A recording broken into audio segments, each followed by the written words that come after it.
Right, so in most cases, the Iron Golem on anything other than the Necromancer is going to be very weak and something that you have to babysit, but I think I found the perfect class for it. With the changes in patch 4.5 allowing the Metalgrid Iron Golem to now stay alive when you go from lobby to lobby, when you go into a new game, it doesn't desummon. There's been a lot of talk about whether it's now viable on builds or not, and I personally think the perfect build for it actually is a Hork Barbarian. He's gonna die if you take him to Travincal, but if you're running like the pits and some of these new Terror Zones, I actually think that it's not a bad option to go with. Typically, you're gonna want to have a high level battle orders just so you can pump his life up as much as you possibly can. So that's going to be something definitely. And you might even want to get an Act 2 mercenary. I'm actually thinking about trying that right now. That's just popping up in my head to go and potentially get a mercenary with like prayer or something. Good day. Get a prayer merc. That way, you know, since we can't use potions on the golem, we can possibly keep the golem alive a little bit better. I actually think that I'm going to do that. I'm going to sacrifice the Might Aura, get a prayer mercenary, keep him alive that much more. But I mean, even with just the Might mercenary, I finally got hotkeys going on a lot of my characters for like battle orders and stuff. Wow, it's lagging. That one's going out of bounds.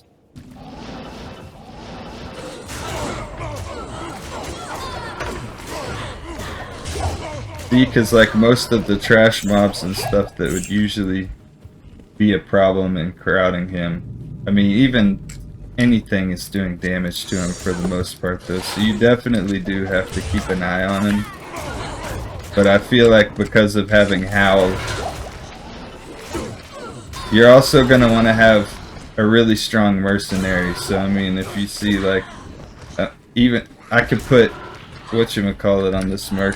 I could give the mercenary fortitude,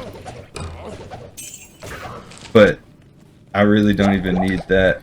Honestly, one of the reasons I don't put fortitude is just to keep the merc alive more, but also to keep him from stealing more kills. But I mean, he pretty much steals kills from me on players 1. So I definitely think the Metalgrid Iron Golem, without having Golem Mastery on a Necromancer, it's gonna be something that's probably like players 1, maybe up to players 3 or something.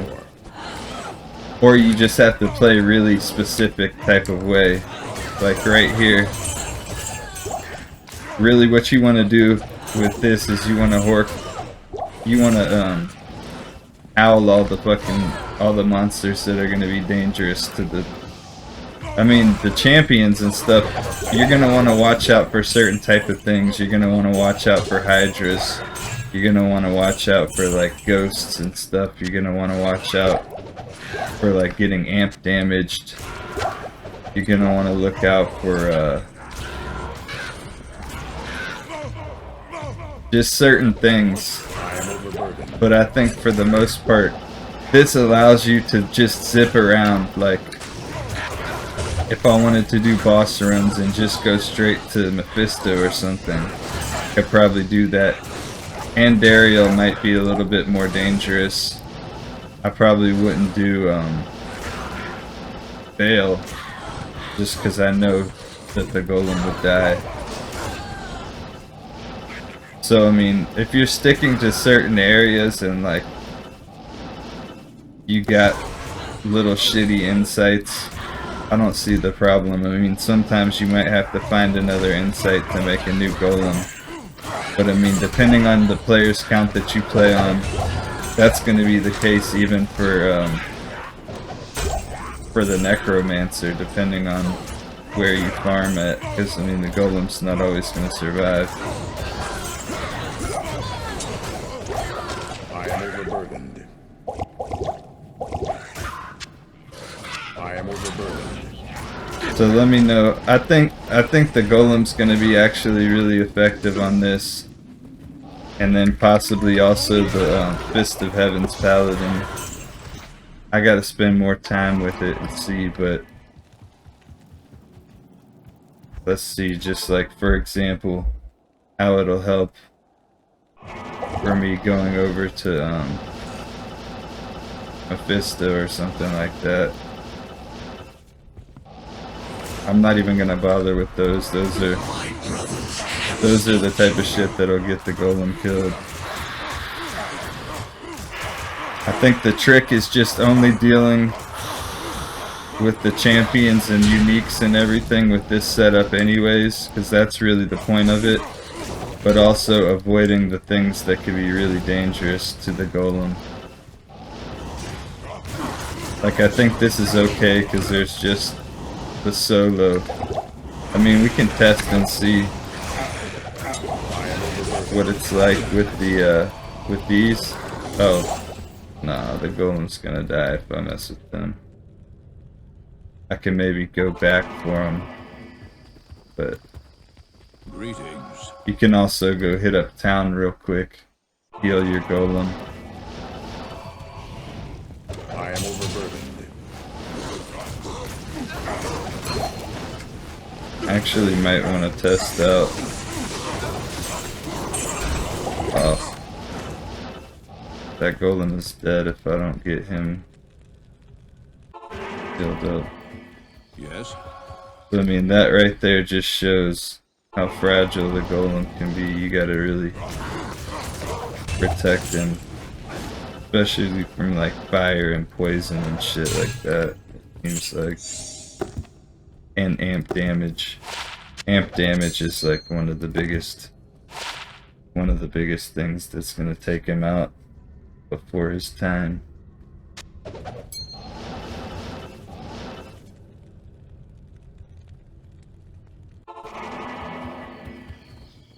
So yeah, let me know what you think about the golem on here, on him. I'm gonna switch my gear back to how I had it, and then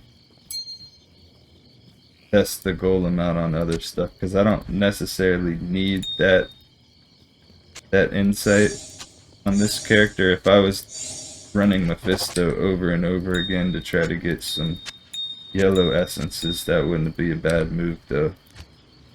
That's why sometimes I'll just check for random 4 open socket pole arms, random stuff to make an insight out of. This I was kind of thinking I would save it for one of my mules that I was going to level up or something, but I'm not really worried about that.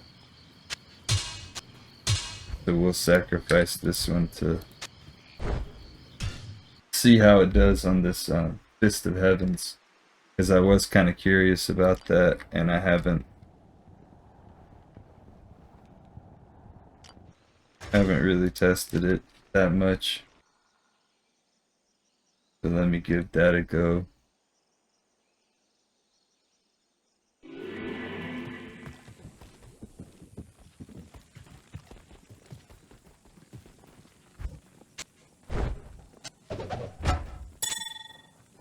Okay.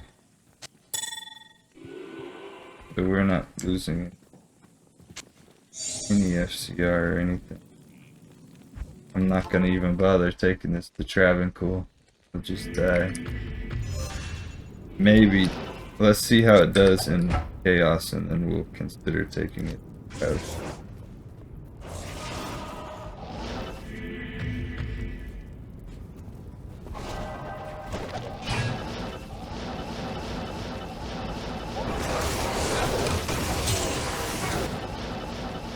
Just try to play a real sniper type of play style with this to try to keep him out of harm's way. I can't carry it.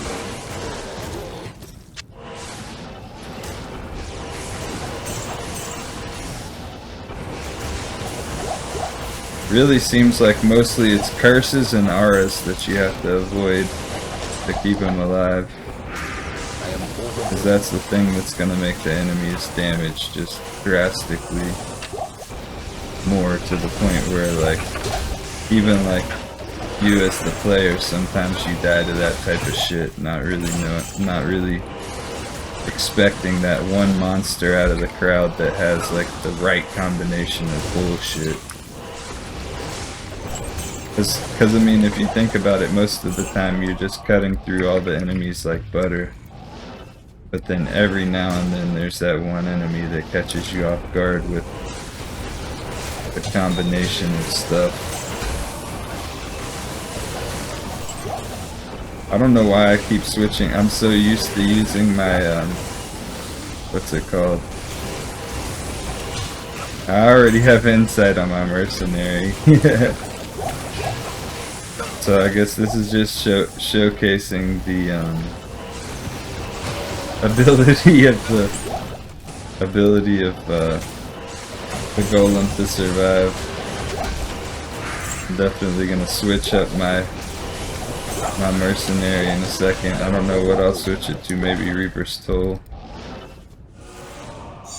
Maybe throw an Act 5 mercenary on there. I don't know.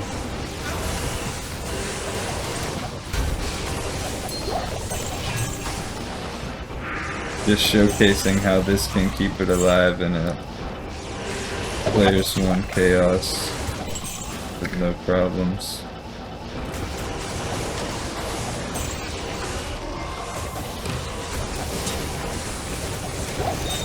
I mean, it's honestly not really necessary on this character, but it's definitely doable. Another one I think that it would be fine on for sure would be a Lightning Fury Javazon or something. You'll just be able to free up your mercenary. Well, I mean, shit, you're gonna be using probably Infinity anyways. But you're gonna be not having to worry about Ana or anything like that, which will be pretty damn useful. This is the spot where he's in danger. But luckily for him, I can hit him with Holy Bolt, so that's one benefit of the Fist of Heaven's Paladin. I can Holy Bolt him back to life if he gets in trouble.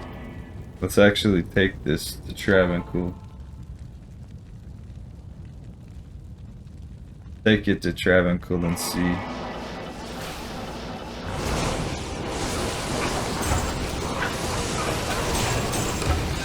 Oh shit, look how fast he died. I mean, I was even trying to like, just like see like, oh, when he gets low, I'm gonna get him out of there. Nope. He went from fucking like having health to the complete opposite.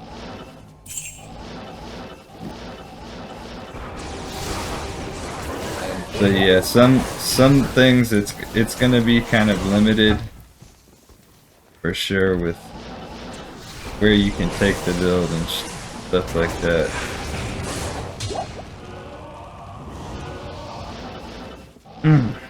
Let me see if I can think of anything else that would maybe benefit from using the Metalgrid though. Because I'm definitely happy about them making that change. I definitely think it's going to be a benefit, especially maybe if you're in the process of working on your build and you don't have all the gear that you want to have yet. It's going to allow you some convenience. So I did do a little bit of testing on a Trap Assassin and it does work, but it makes it really like to where you have to constantly teleport away from the packs and stuff like that, and really, I mean, it's doable. Once again, I just think that the best, personally, in my opinion, is on a Berserk Barbarian, on a Hork Barbarian, using Howl, just keeping all the enemies off of it. But a lot of the times, you're really just going to have to teleport a bunch to reset your mercenary and your minions and all that shit. Keep them safe. Let me know what you guys think about the Metalgrid change though, or if you've tested it out, which characters you think it's best on, all that type of stuff. Everybody have a great day, and I'll catch you on the next one. Please, if you've watched this far and you're not subscribed, definitely consider subscribing. It really does help me out in the algorithm.